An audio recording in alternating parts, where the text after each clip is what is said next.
Voilà, nous saluons tous nos amis qui nous écoutent donc par le biais des ondes, au travers des océans, au travers des continents. Alléluia. Et la parole de Dieu est encore là pour vous percuter, vous toucher. Alléluia. Ainsi que ceux qui sont ici donc présents dans ce lieu. Particulièrement le message, je l'ai intitulé, c'est une parole de la Bible. C'est un prophète de Dieu véritable, un homme de Dieu qui a dit, mais moi je suis rempli. Mais moi, je suis rempli. On va lire, si vous voulez bien, dans Michée, dans le prophète Michée, dans l'Ancien Testament, donc, prophète Michée, et au chapitre 3, et nous allons lire un certain passage qui nous parle d'une situation terrible, d'apostasie, de dérive totale, mais l'homme de Dieu, eh bien, déclare, mais moi, je suis rempli, donc, du Saint-Esprit, de l'Esprit de l'Éternel. Michée, chapitre 3, verset 1er.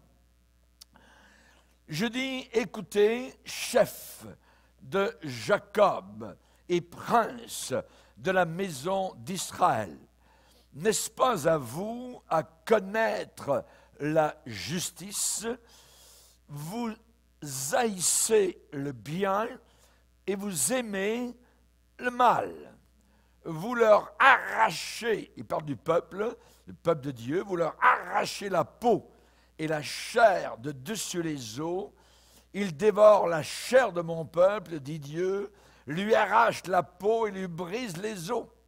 Et ils le mettent en pièces comme ce qu'on cuit dans un pot, comme de la viande dans une chaudière. Donc c'est la situation assez terrible. Et Dieu de déclarer dans un verdict, alors ils crieront vers l'Éternel, mais il ne leur répondra pas. Il leur cachera sa face en ce temps-là. Pourquoi? Parce qu'ils ont fait de mauvaises actions. Ainsi parle l'Éternel sur les prophètes qui égarent mon peuple, qui annoncent la paix si leurs dents ont quelque chose à mordre. Ça veut dire si on leur met de l'argent dans la bouche.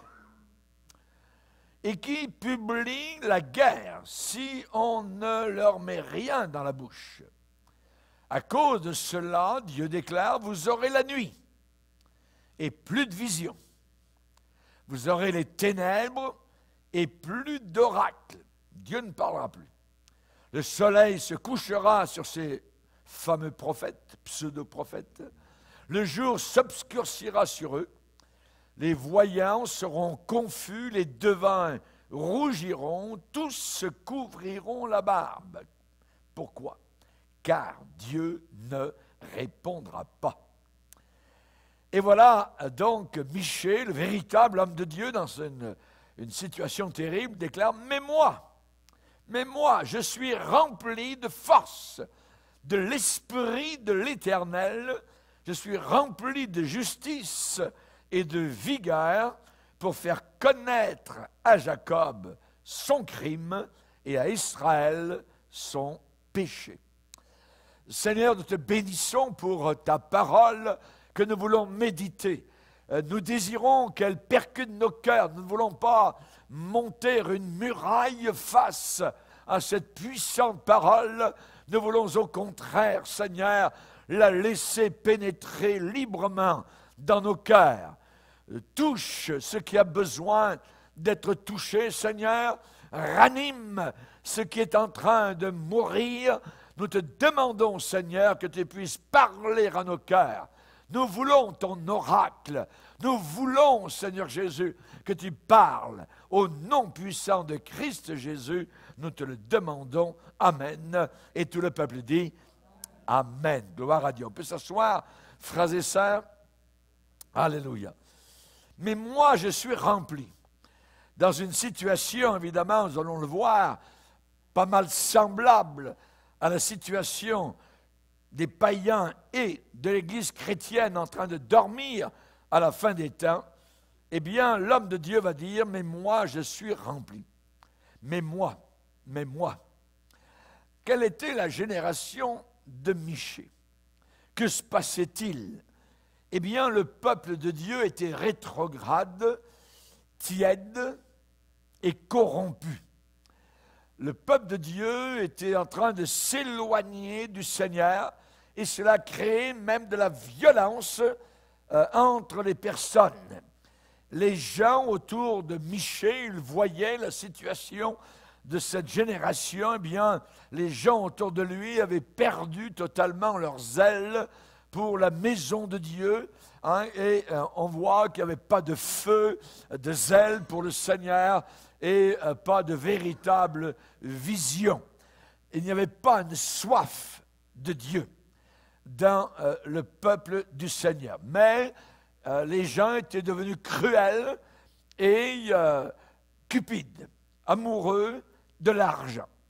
Cela, on appelle ça une apostasie, cela crée une dépression même parmi le peuple et la multitude était insouciante, indifférente aux réalités pourtant spirituelles. Ils ne voulaient plus entendre de réprimandes. Ils étaient fatigués donc d'être repris et ils ne le voulaient pas. Et pourtant, ils en avaient besoin puisque le Seigneur lui-même va déclarer maudit aux enfants rebelles qui prennent des résolutions sans moi et qui font des alliances sans ma volonté pour accumuler péché sur péché. Et Dieu de dire dans Ésaïe, puisqu'Ésaïe vivait à la même époque que Michée, eh bien, Dieu va dire c'est un peuple rebelle. Rebelles, ce sont des enfants menteurs, des enfants qui ne veulent pas écouter la parole de l'Éternel, qui disent à ceux qui voient, ne voyez pas, et aux hommes de Dieu, ne nous prêchez pas des vérités, mais dites-nous des choses flatteuses, annoncez-nous des chimères, détournez-vous même du chemin, écartez-vous du sentier, éloignez de nous, de notre présence, le Saint d'Israël. Terrible, donc, la situation à cette époque-là. Jésus a dit dans le Nouveau Testament, si le sel perd sa saveur, avec quoi va-t-on l'assaisonner? On ne peut plus assaisonner du sel. Le sel est supposé contenir donc cette salinité qu'il doit avoir en lui-même. Et s'il perd cette salinité, rien ne pourra donc remplacer cela. Jésus parlait évidemment donc de la fin des temps, de ceux qui disent Seigneur, Seigneur, mais qui ne font pas la volonté du Seigneur. Et il y a quelque chose de terrible que le Seigneur a déclaré. Ce ne sont pas tous ceux qui disent Seigneur, Seigneur, qui entreront dans le royaume céleste. Donc, beaucoup de gens disent Seigneur, Seigneur, et où est-ce que l'on dit Seigneur, Seigneur? Normalement, c'est dans l'Église de Dieu. Mais dans l'Église de Dieu, le Seigneur va dire, ce ne sont pas tous ceux qui disent Seigneur, Seigneur, qui entreront. Uniquement, dit le Seigneur, ceux qui font la volonté de mon Père. Et là, donc, Michée vit une situation qui pourrait le pousser lui-même à rétrograder s'il suivait l'ensemble de ce qu'il voyait dans le monde religieux.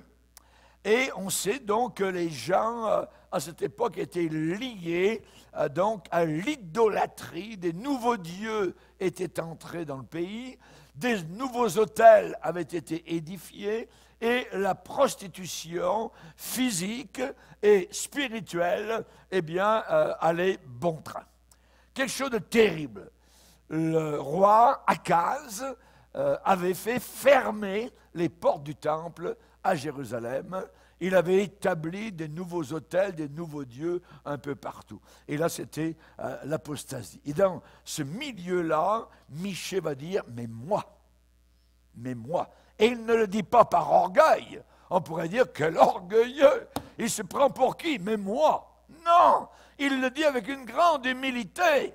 Exactement comme Paul va dire, parlant de l'ensemble de la fin des temps à Timothée, sache que dans les derniers jours, il y aura des temps difficiles, les hommes seront ceci, cela, égoïstes, amis de l'argent, vous connaissez la liste, et dit, toi, au milieu de tout ça, demeure dans les choses que tu as apprises et reconnues certaines. Bouge pas de là.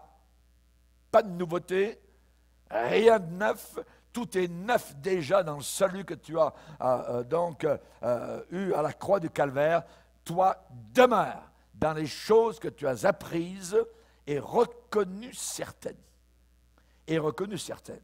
Et Michée va dire, mais moi, au milieu d'un tel tableau très obscur, très ténébreux, mais moi, je suis rempli de l'Esprit de l'Éternel. Et on sait que la génération de Noé, ce qu'ils voulaient, ce que les gens voulaient, eh bien, c'est des prophètes, des hommes de Dieu, mais selon leur désir à eux, selon leur passion à eux. Et qu'est-ce que Dieu déclare? Eh bien, Dieu dit qu'il va leur cacher sa face. Ça va être silence radio de la part du ciel. Rien. Dieu le déclare donc dans Amos, particulièrement, Michée, il va dire, je ne leur répondrai pas. Et 2 fois, dans le passage qu'on a lu, donc dans Michée, au verset 4 et au verset 7, Dieu ne répondra pas. Silence de la part du ciel.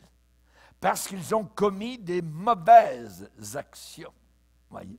Ils ont commis de mauvaises actions. Le roi Saül, par exemple, a très bien commencé avec l'Esprit de Dieu. Sur lui, on se rappelle. Mais à la fin de sa vie, et donc quelques jours avant qu'il ne meure et se suicide, eh bien, il est dit que Dieu ne lui répondit pas. C'est drôle. Un homme qui a marché avec Dieu, qui a entendu la voix de Dieu, et à la fin, Dieu ne lui répond pas. Pourquoi? Parce qu'il désobéissait continuellement.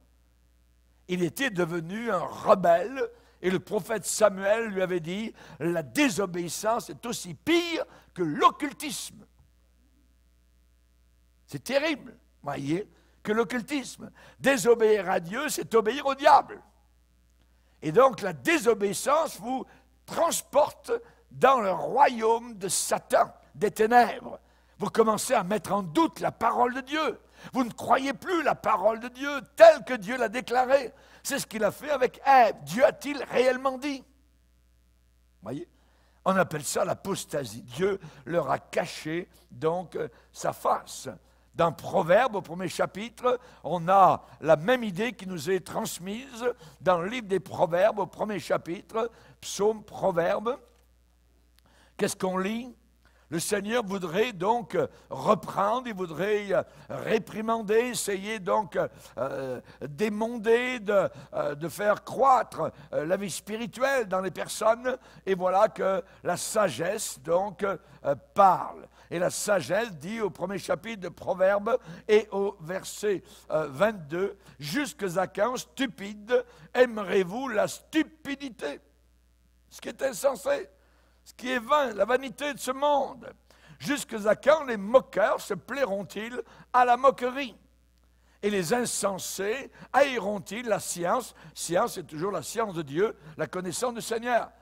Tournez-vous, dit Dieu, tournez-vous pour écouter mes réprimandes. Si on écoute, Dieu dit, voici, je répandrai sur vous mon esprit. Et je vous ferai connaître mes paroles. Donc, il y aura communication avec le ciel. Mais voilà, Dieu dit, puisque j'appelle et que vous résistez, puisque j'étends ma main et que personne n'y prend garde, puisque vous rejetez tous mes conseils, que vous n'aimez pas mes réprimandes, Dieu dit, moi aussi, je rirai quand vous serez dans le malheur. Je me moquerai quand la terreur vous saisira. Quand la terreur vous saisira comme une tempête et que le malheur vous enveloppera comme un tourbillon. Quand la détresse, l'angoisse fondront sur vous. Dieu dit alors, à ce moment-là, ils vont m'appeler, ils m'appelleront et je ne répondrai pas. Ils me chercheront et ils ne me trouveront pas. Mais pourquoi?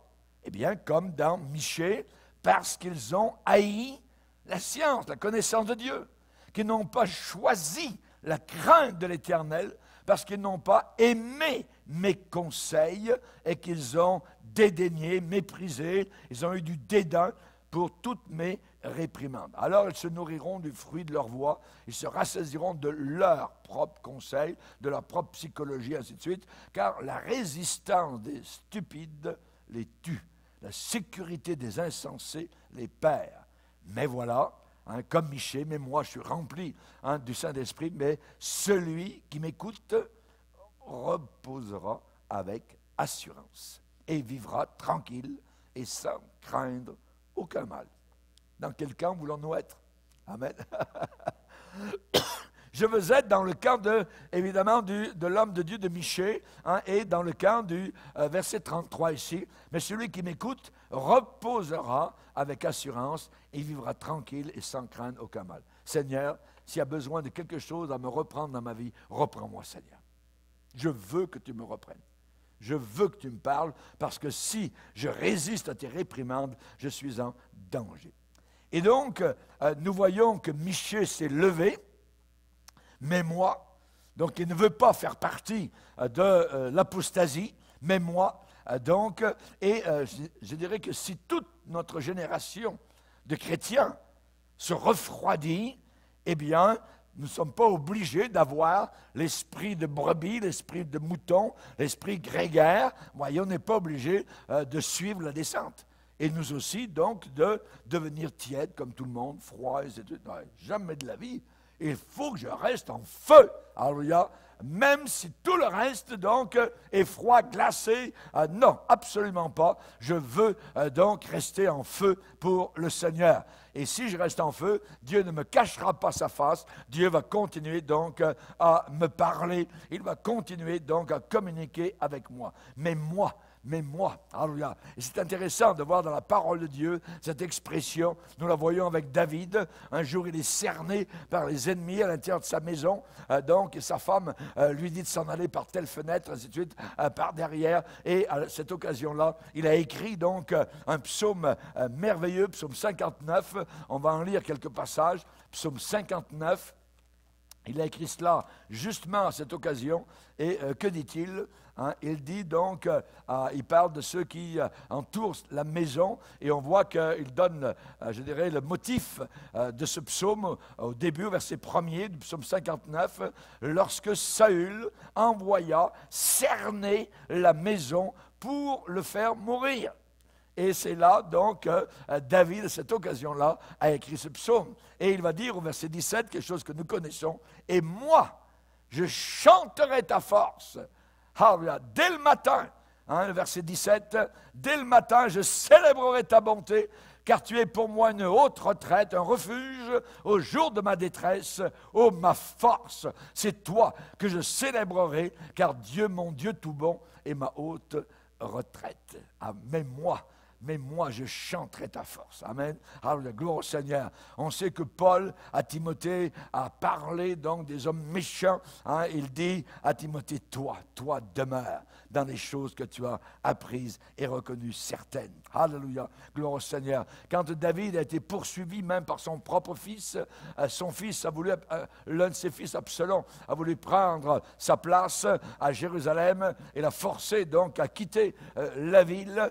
Et on voit qu'il va déclarer au psaume 3 et au verset 2, « Ô Éternel, que mes ennemis sont nombreux, quelle multitude se lève contre moi, combien qui disent à mon sujet, eh bien, il n'y a plus de salut pour David, pour le roi David, maintenant, même auprès de Dieu. » Mais il va dire au verset 4, « Mais toi, ô Éternel, tu es mon bouclier, tu es ma gloire et tu relèves ma tête. » Alléluia. Gloire au Seigneur. Il ne se laisse pas donc abattre. Mais toi, ô Éternel, alléluia. Et à la fin de sa vie, eh bien, il va déclarer, « L'Esprit de l'Éternel parle par ma bouche.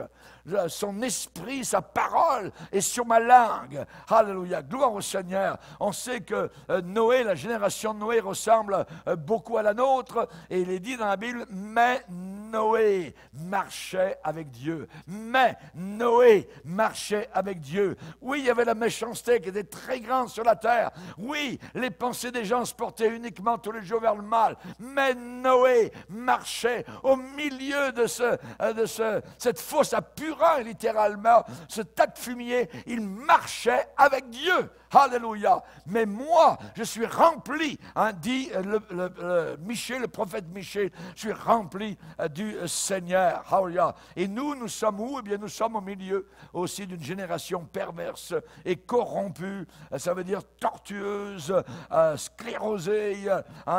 L'apôtre Pierre va dire dans Acte 2, sortez, sauvez-vous de cette génération perverse au milieu de laquelle, évidemment, vous allez briller. Alléluia, gloire au Seigneur. Les 3 Hébreux à Babylone, eh bien, le rapport a été donné vis-à-vis de ces 3 Hébreux. Ils ne tiennent aucun compte de toi, ô roi.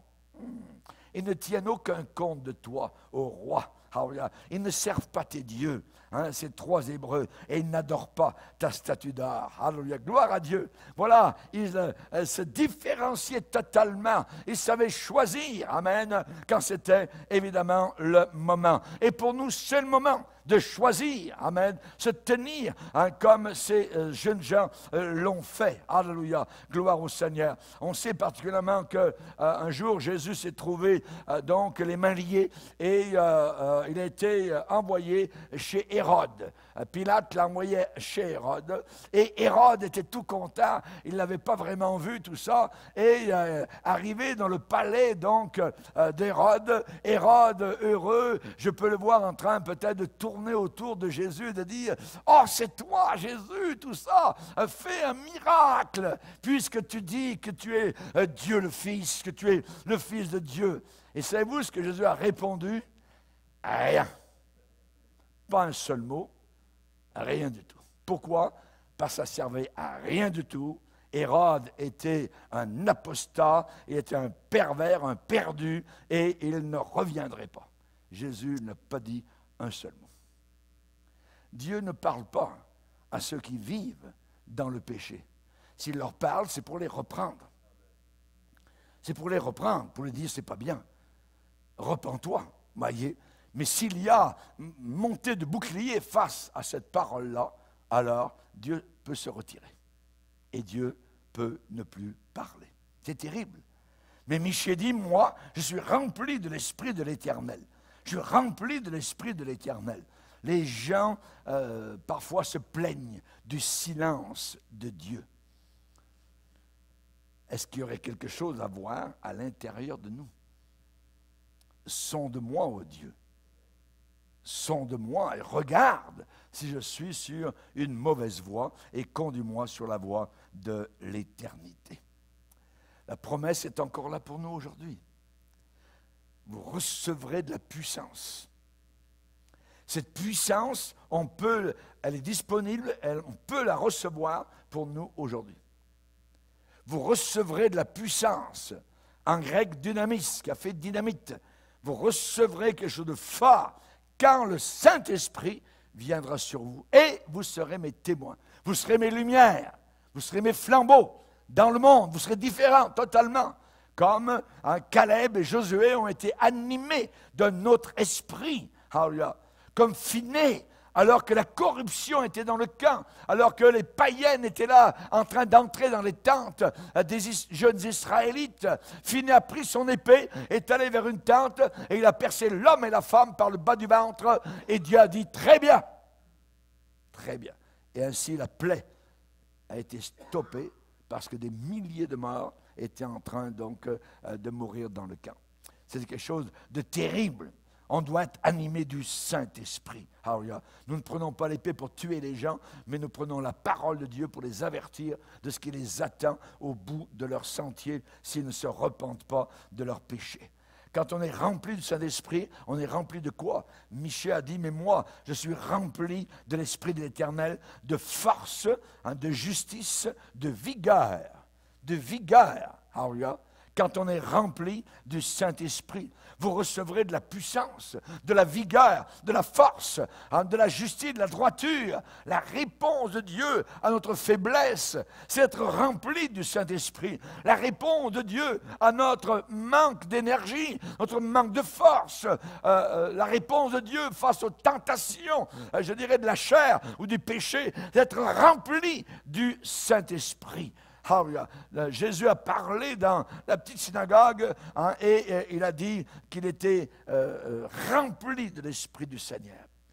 L'Esprit du Seigneur est sur moi parce qu'il m'a oint pour annoncer une bonne nouvelle aux pauvres.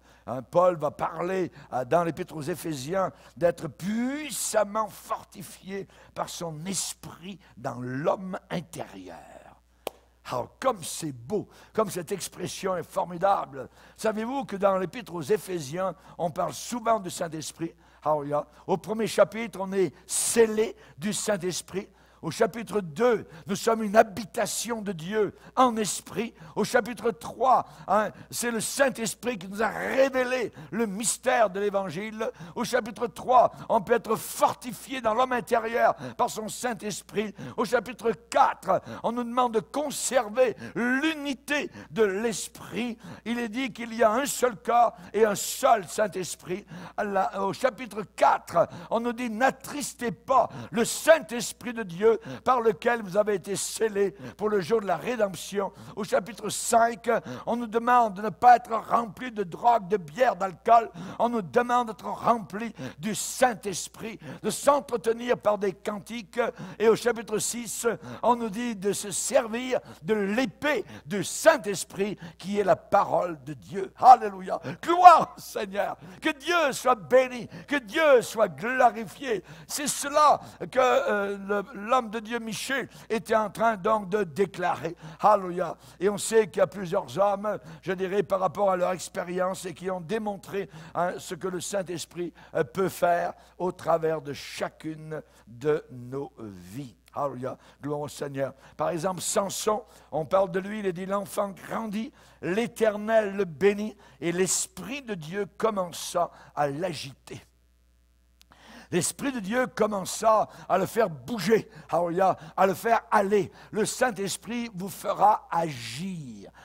On parle d'action, ceux qui font la volonté de mon Père, pas les diseurs, voyez, ceux qui disent, n'entreront pas tous dans le ciel, ceux qui font. Alléluia. Et c'est le Saint-Esprit qui nous pousse à agir. Alléluia. Au début de la vie du roi Saül, Samuel est venu le voir et lui a dit, le Saint-Esprit te saisira, tu prophétiseras avec eux et tu seras changé en un autre homme. Alléluia. Quand David a reçu l'onction, l'huile dans la ferme de Bethléem, il est dit que le Saint-Esprit saisit David à partir de ce jour et dans la suite. J'aimerais vous parler de Élie et d'Akab.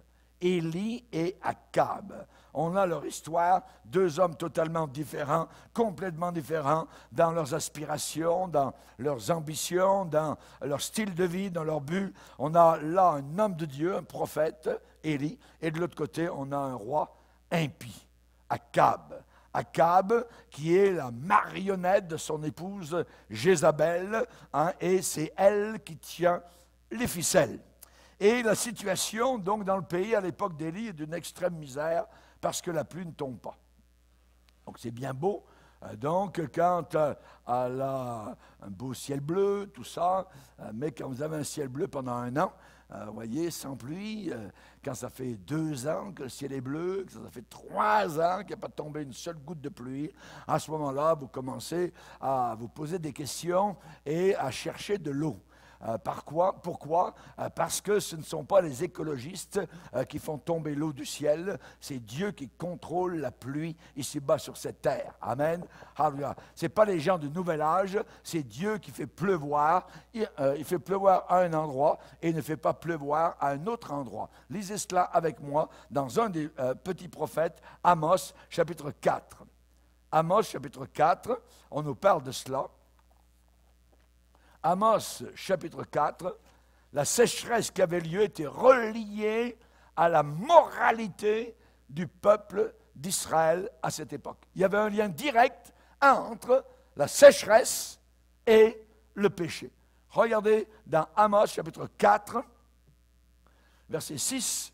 « Et moi, je vous ai envoyé la famine dans toutes vos villes, le manque de pain dans toutes vos demeures.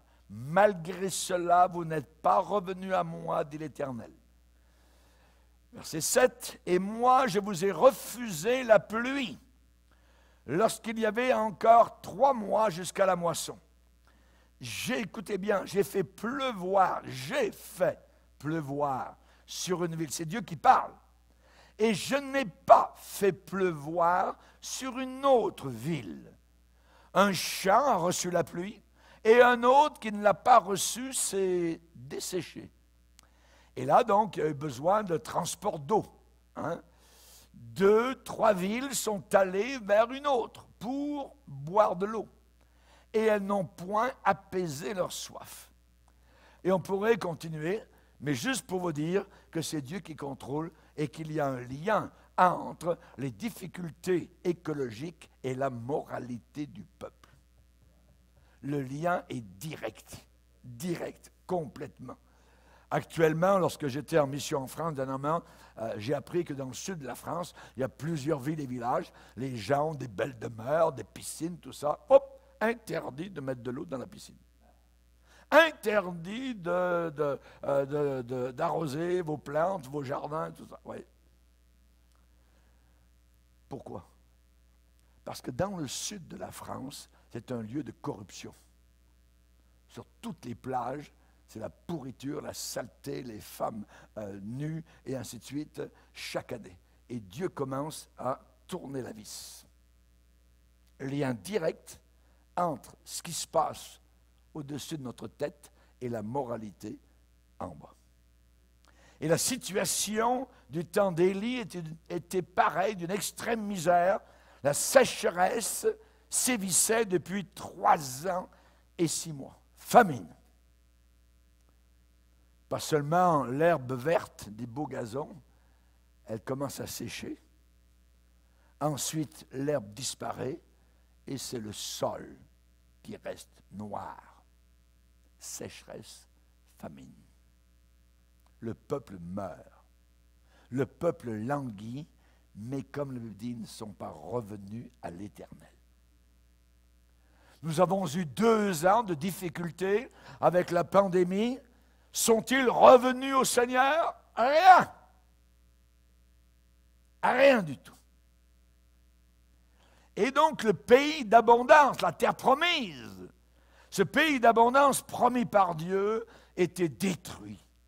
Maintenant, à cause du péché d'Israël et des leaders, des dirigeants, des gouvernants donc d'Israël. Et on sait que le réchauffement planétaire, eh bien, est une conséquence du péché. Si réchauffement il y a. Tout est sec, aride, pas de pluie. La mort planait sur le pays. La mort planait sur le pays. Les vautours commençaient à, je dirais, arriver autour des maisons. Moïse l'avait dit, Dieu avait parlé au travers de Moïse, « Quand vous n'obéirez pas au Seigneur, le ciel sur ta tête sera d'airain. La terre sous tes pieds sera de fer. Et l'Éternel va t'envoyer de la pluie, et il enverra pour pluie à ton pays de la poussière et de la poudre. » À cette époque-là, du temps d'Élie, les prophètes de Baal dirigeaient le peuple dans des cultes abominables de boucherie, de sensualité, de sacrifices humains, de bébés et d'orgies sexuelles. La violence et le meurtre étaient partout. Notre génération a suivi les mêmes penchants barbares. Nous avons nos nouveaux prophètes de Baal en sarrau blanc avec leur scalpel meurtrier dans nos hôpitaux qui offrent chaque jour en sacrifice des milliers de bébés à l'idole de la sexualité et à celle, l'idole de la liberté féminine. Mon corps est à moi. Nous avons aussi les gourous des Indes qui sont en train d'envahir nos pays occidentaux sous couvert de bouddhisme, de nouvel âge. Vous voyez les statues de Bouddha partout maintenant. Vous voyez. Donc, la Bible dit qu'ils sont pleins, remplis de l'Orient. C'est une malédiction. Ils sont pleins de l'Orient, Ésaïe chapitre 2. Et la Bible nous dit qu'il nous a été donné un seul nom par lequel nous devions être sauvés. Un seul médiateur entre Dieu et les hommes, c'est Jésus-Christ. Nul ne vient au Père que par moi, a dit Jésus. Voyez, il ne faut jamais dériver de cela. Jamais. Voyez. Nous avons l'astrologie, les tarots, les cartes du ciel qui dirigent les leaders politiques, les chefs d'entreprise et la population en général. Remarquez la montée du yoga partout avec les phases, les images, ainsi de suite. C'est une dévotion à Satan. Qu'on ne trouve chez toi personne qui fasse ces choses-là, Deutéronome 18. Dans certaines églises, on a des francs-maçons qui viennent s'asseoir pour créer du trouble. Toutes sortes de choses. On a le suicide qui est en train de monter parmi la jeunesse. On a le suicide assisté, qui devient très bien quelque chose d'accepté par la population, alors que les gens qui demandent leur piqûre descendent en enfer pour l'éternité. C'est abominable. L'alcoolisme, la drogue, la prostitution, l'inceste, la violence et les meurtres ont suivi. C'est l'esprit de gambling qui est autour de nous aujourd'hui. Dans la jeunesse, aux écoles, on leur apprend que nous sommes simplement des singes évolués. Se vantant d'être sages, ils sont devenus fous. C'est Dieu, le Dieu de l'éternité, qui déclare cela. Il y a beaucoup d'églises autour de nous qui sont mortes totalement de sécheresse. Mortes de sécheresse. Vous entrez dans ces églises, vous êtes sec et vous ressortez 2 fois plus sec. Aucune délivrance de mauvaises habitudes. Aucune délivrance. Pas de pluie. Pas de pluie. Mais nous avons des cours de psychologie. Nos chrétiens ne sont pas délivrés de cigarettes. Pas de délivrance. Le rock'n'roll est entré à l'intérieur. Le rip, le rap, tout ce que vous voulez, est accepté. On appelle cela une nouvelle réforme, qui n'est pas du tout la réforme du temps de Luther. La mare plane sur notre pays. Sécheresse partout. Partout. L'amour du plus grand nombre, a dit Jésus, se refroidira. N'oublions pas cela. Tiédeur, apparence extérieure. Ils auront l'apparence de la piété, mais renieront ce qui en fait la force. Et Élie s'est levé et a confronté la situation. Et face aux faux prophètes, eh bien, il a combattu avec vigueur, il a dénoncé le péché, l'idolâtrie, il l'a châtié et il a eu la victoire. Il a dit au peuple, jusqu'à quand clocherez-vous des 2 côtés? Si c'est Dieu, l'Éternel, qui est Dieu, servez-le. Si c'est Baal, allez après Baal, mais ne mêlez pas l'Éternel avec Baal. Et il n'y a rien de pire dans une église que des chrétiens qui vivent comme les païens, qui mélangent l'idolâtrie païenne avec le Seigneur. Et Dieu voit cela. Et Élie, lui, après avoir vu la victoire de Dieu, le feu descendre, rappelez-vous, sur le mont Carmel, alors que Dieu a retrouvé sa place d'honneur dans le pays, la voix de Dieu a rugi et il y a eu le bruit d'un vent qui a soufflé. Et Élie a entendu un bruit, et il l'a dit, un bruit qui annonce la pluie. C'est un petit bout de phrase qui est vraiment bienvenu quand ça fait 3 ans et 6 mois que vous n'avez pas de pluie. Il dit, il se fait un bruit. Élie entendait les bruits de l'au-delà. Nous voulons, dirais, la sono de la terre, à fond. Et nous n'entendons pas du tout la voix de Dieu. Élie, lui, avait fait silence sur les bruits de la terre et il entendait les bruits des cieux.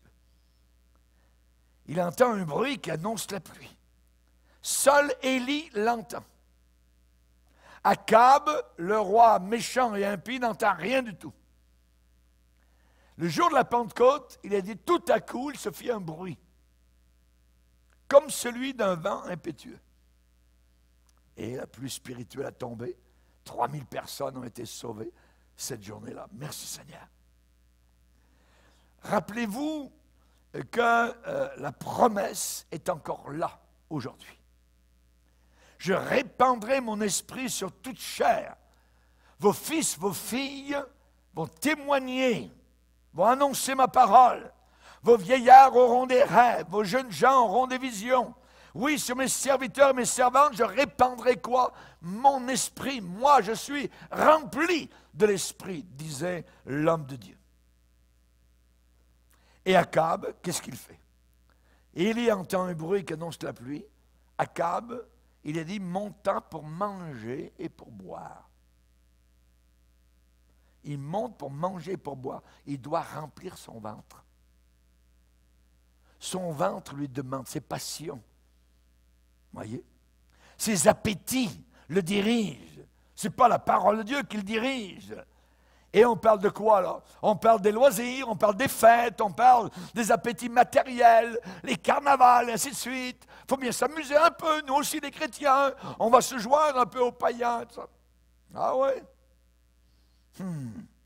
Mangeons et buvons, demain nous mourrons. Mais ce sont les païens qui disent ça. Mais beaucoup de chrétiens le disent aussi. Nous ne vont pas suivre leur exemple. À l'époque de Noé aussi, on mangeait, on buvait. On se mariait même. Mais ça n'a pas empêché de tous les noyer. Il est dit, mais Élie monta au sommet du Carmel. Akab monte pour manger et pour boire, mais Élie monte au sommet du Carmel. Et il a prié, il s'est mis à genoux. Il avait entendu le bruit, il savait qu'aujourd'hui, ça serait tout changé. La pluie, la vraie, allait venir. Pourquoi aujourd'hui? Ça fait 3 ans et 6 mois. 365 jours, plus 365, plus 365, plus 6 mois. Pourquoi aujourd'hui ça changerait?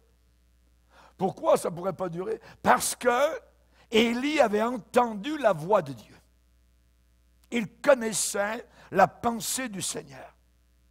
La prière fervente du juste a une grande efficacité. Une grande efficacité. Alléluia. Et il a prié. 7 fois, il a envoyé son serviteur regarder s'il n'y avait pas quelque chose qui s'en venait au bord de la mer, de la Méditerranée. Vas-y, va regarder. Il a prié un moment, et son serviteur, va regarder en haut, là-haut, si tu ne vois pas quelque chose au-dessus de la mer. 7 fois. Pendant 6 fois, le serviteur est venu et il a dit, il n'y a rien. Il n'y a rien. Et il a continué à prier. Il avait entendu la voix de Dieu. 6 fois, la réponse vient, et il n'y a rien. Si nous avons prié 6 fois. Vous savez, il y a des gens qui disent, j'ai prié 1 fois, Dieu n'a pas répondu, j'arrête. Ah ouais? Regardez Élie. Il a prié, et 7 est le chiffre parfait, ça veut dire qu'il a prié jusqu'au bout. Si vous devez prier 20 fois, 40 fois, 120 fois, allez-y, lâchez pas. Même si le rapport, il n'y a rien. Il n'y a rien, Élie. Et il a continué à prier. A continué à prier. Et la Bible dit dans Jacques chapitre 5 que Élie était un homme de la même nature que nous. Ce n'était pas un surhomme. Ce n'était pas quelqu'un qui avait une aura particulière, un karma particulier ou quoi que ce soit. Absolument pas. Non, c'est un homme comme nous. Un pécheur, sauvé par la grâce de Dieu, qui aimait Dieu. Et il a prié. Il a prié. Et finalement, le serviteur revient et dit, « Élie, il n'y a pas grand-chose, il y a un petit nuage gros comme la paume de la main. » Juste, il vient de le voir, là, qui vient au-dessus de la mer. Il dit, « Plions bagage, parce que la pluie s'en vient. » Un petit signe. Alors, et si vous avez un petit signe, alors, ne lâchez pas. Parce que vous avez prié, vous avez intercédé, vous avez pleuré, vous avez jeûné, vous avez demandé au Seigneur, Dieu va répondre. Je te répondrai. Je te répondrai. Il faut de notre côté prier jusqu'au bout. Même quand les réponses, il n'y a rien, il n'y a rien, il n'y a rien, il n'y a rien, il n'y a rien, il n'y a rien, lâche pas. Parce qu'il va y avoir quelque chose qui s'en vient. Un petit nuage gros comme la paume de la main. Et il est dit en peu d'instants, le vent s'installa, les gros nuages noirs ont couvert toute la région et une pluie abondante est descendue. Une pluie abondante est descendue. Et quand la pluie est tombée, Élie a été saisi par le Saint-Esprit et il s'est mis à courir devant le char d'Akab. Akab était sur un char et Élie était à pied. Et qui est arrivé à Jezréel à 25 kilomètres en premier? C'est Élie. La technique, si on peut parler de cela, d'Akab, son char, ses roues, ses chevaux, les rênes, tout ça, ne valent rien devant un homme qui est rempli du Saint-Esprit. Nous arrivons avant. Nous sommes les premiers. Alléluia. Parce qu'on est animé du Saint-Esprit. Il l'a devancé. Alléluia. Tu seras la tête et non la queue. Si tu me sers de tout ton cœur, si tu obéis à ma parole, ceux-ci s'appuient sur leurs chars, ceux-là sur leurs chevaux. Nous invoquons le nom de l'Éternel. Eux, ils plient, eux, ils tombent, eux, ils chutent. Nous restons debout parce que nous prions le Dieu d'Élie, le Dieu d'éternité. Alléluia. La question n'est pas où est le Dieu d'Élie, mais où sont les Élis de Dieu. Amen. Je veux croire qu'ils sont ici. Amen. Que nous allons prier, nous allons demander au Seigneur. Alléluia. Quelle course, imaginez, 25 kilomètres. Et il y est arrivé en premier, sans se fatiguer, à la vitesse d'un cheval galopant. Sans stéroïdes, sans anabolisant, rien. La puissance du Saint-Esprit. Quand on est rempli de l'Esprit, c'est quelque chose d'inimaginable. La Bible dit, courons avec persévérance dans la carrière qui nous est ouverte. Je cours dans la voie de tes commandements, oubliant ce qui est en arrière. Je cours vers le but pour remporter le prix de la victoire finale. Alléluia! Merci Seigneur! Gloire à Dieu! Ce genre de personnes comme Élie sont les premiers aux réunions. Dès que les portes sont ouvertes, ils sont là. Voyez? Ils sont les premiers à prier et à dire, je suis dans la joie quand on me dit, allons à la maison du Seigneur. Alléluia. Ces gens-là courent pour louer, pour chanter le Seigneur, plein de reconnaissance, comme le lépreux qui est revenu vers Jésus, guéri. Jésus a dit, où sont les 9 autres? Où sont les 9 autres? Oui.